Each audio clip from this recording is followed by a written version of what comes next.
Bienvenue à tous. Focus aujourd'hui sur les résultats de l'analyse de l'adhésion du Maroc à la CEDEAO menée par Emmanuel Dupuy, président de l'Institut Prospective et Sécurité en Europe. Emmanuel Dupuy, bonjour et bienvenue. Bonjour. Alors tout d'abord, depuis la création de cet espace économique des États de l'Afrique de l'Ouest qu'est la CEDEAO, près d'un demi-siècle depuis sa création, 43 ans plus exactement, quels sont aujourd'hui les principaux acquis et réalisations de cet espace économique régional? Alors c'était un petit peu l'objet de l'interrogation que nous avons proposée à l'ensemble des parlementaires, donc des 15 pays qui composent la communauté économique des États de l'Afrique de l'Ouest, précisément 1783 représentants des chambres hautes et des chambres basses des pays, en leur demandant un certain nombre de questions, en l'occurrence une dizaine, sur les défis, les acquis, mais également les écueils et les difficultés qu'ont rencontré cette organisation subrégionale, comme vous le disiez, 43 ans, avec cette réalité d'être la région la plus jeune du monde, 70% de la population a moins de 30 ans, d'être un poids lourd économiquement parlant.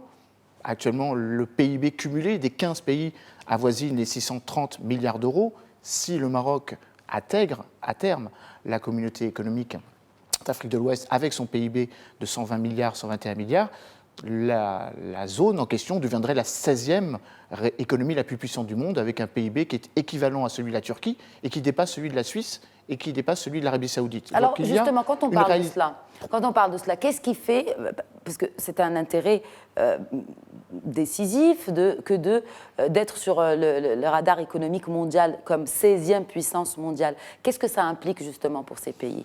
Alors ça implique une coopération à la fois économique et une complémentarité entre les agendas politiques, sécuritaires et évidemment au niveau économique et financier. Il y a beaucoup de choses à retenir de ce sondage, mais parmi les principales leçons de ce sondage, c'est que premièrement, la quasi-totalité, même l'énorme majorité des parlementaires émettent un satisfecit général sur la manière dont l'organisation a réalisé ses objectifs, avec 90% d'opinions favorables ou très favorables depuis la création en mai 1975, lors du traité de Lagos, de l'organisation.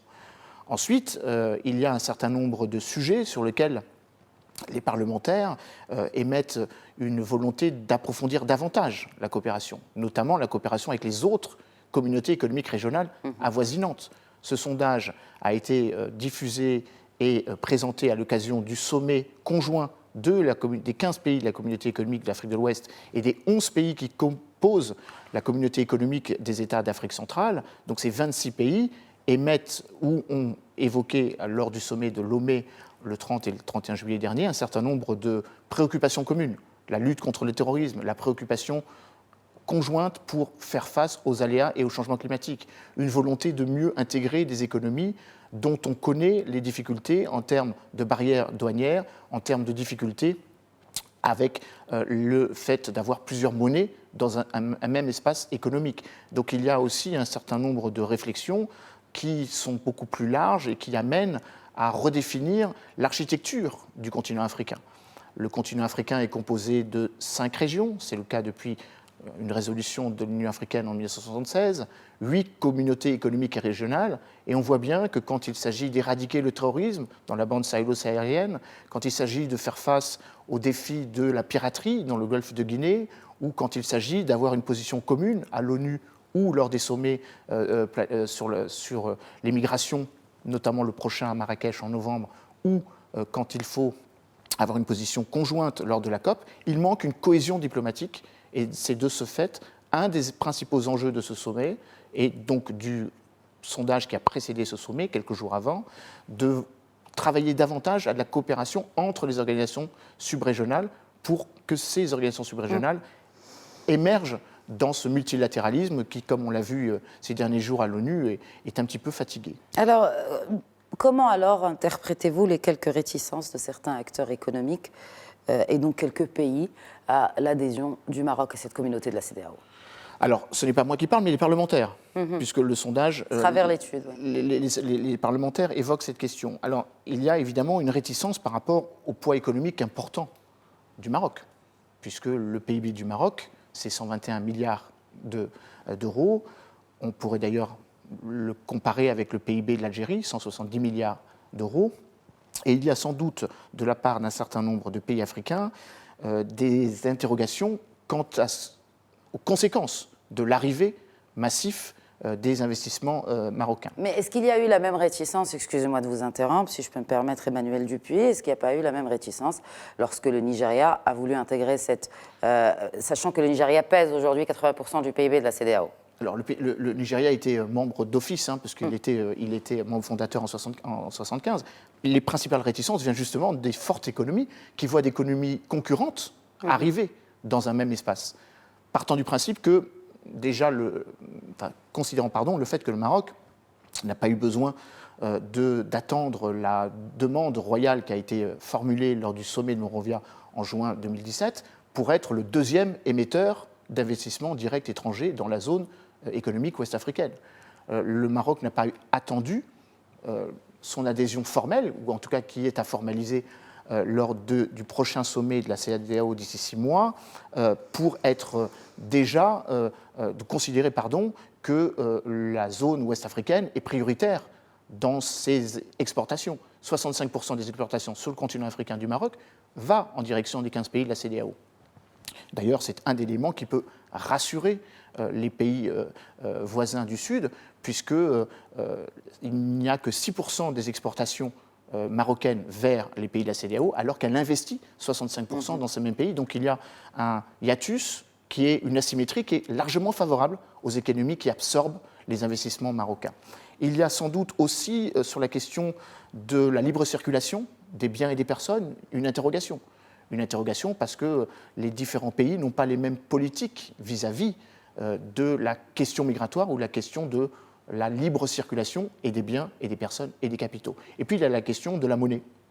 Il y a une forme de volonté d'avoir une monnaie unique, et de ce point de vue, c'est une interrogation que les pays de la zone économique posent au Maroc. Est-ce qu'ils adopteront une monnaie unique? En tout cas, les pays de la CEDEAO veulent qu'il y ait pour 54% d'entre eux cette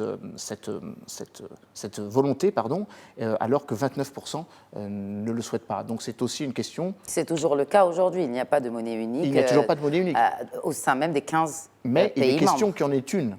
Et donc le fait qu'il y en Il ait est question, une... mais est-ce que c'est pour le court terme, moyen, long terme? Très long terme. L'horizon 2020. Enfin, très long terme. L'horizon 2020. On passe moyen du court terme. Moyen terme. Du moyen terme. Alors... Bon, est-ce que, parce que vous avez cité tous ces intérêts, tous ces aspects-là, pensez-vous, en tant que président d'un think tank, que nous communiquons assez du côté marocain et au-delà des aspects économiques, en tout cas au-delà des acteurs économiques ou des tournées royales en Afrique, sur les enjeux, les intérêts communs de cette adhésion du Maroc à la CEDEAO? Alors déjà, il faudrait peut-être rappeler le chiffre parce qu'il est assez symbolique et c'est une façon aussi de répondre à votre question. Quand on interroge les parlementaires de la CEDEAO, les 1783 parlementaires de la CEDEAO, 75% estiment que ce serait une bonne chose que le Maroc intègre cet espace économique. Quand on interroge les mêmes, ils sont légèrement moins volontaristes, si j'ose dire, pour le retour de la Mauritanie, qui avait quitté l'espace économique en 2000, par rapport à la question de la laïcité, puisque la charte fondatrice du traité de Lagos précise que les États doivent adopter une stricte égalité entre la sphère publique et la sphère privée, enfin du culte par rapport à la sphère publique et la sphère privée.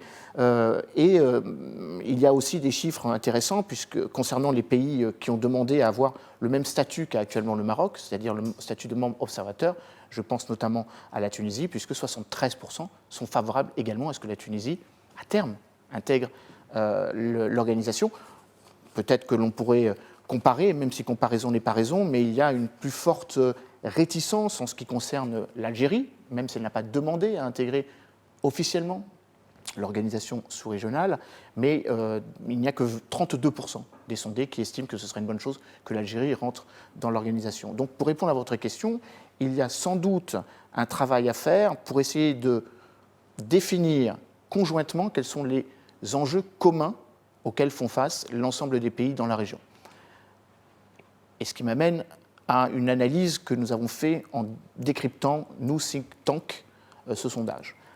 Une réflexion sur le fait que ce qui unit la plupart de ces pays, donc les 15 plus les trois que j'ai cités, c'est une préoccupation commune par rapport à des frontières qui n'empêchent pas les organisations criminelles, qu'elles soient liées au trafic de drogue, au trafic d'êtres humains, ou les organisations terroristes, à frapper là où elles le souhaitent.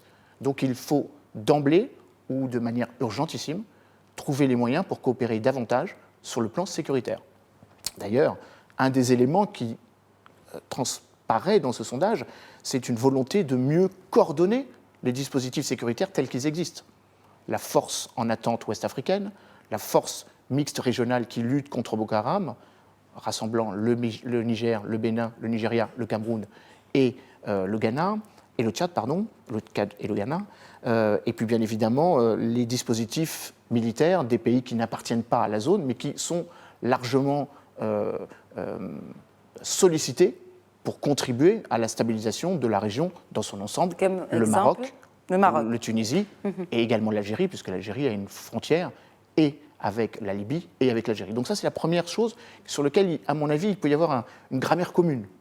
Définir ensemble quels sont les moyens, les objectifs et les ambitions pour essayer d'assurer la sécurité, parce que la sécurité est la première phase du développement, si j'ose dire, inclusif de toutes les économies africaines. Le deuxième élément, et d'ailleurs le roi l'a rappelé lors du sommet de l'Union africaine à travers le discours qu'a prononcé le ministre des Affaires étrangères Bourita, à savoir que la question migratoire devait avoir une vision ou devait prendre en compte une vision africaine ou afro-centrée pour essayer non pas de répondre aux attentes ou aux sollicitations ou aux craintes des pays du Nord, mais d'essayer de trouver une réponse endogène qui, évidemment, est la première des responsabilités, car la plupart des migrations, 75% des migrations ouest-africaines, se font dans l'espace africain avant de traverser la Méditerranée.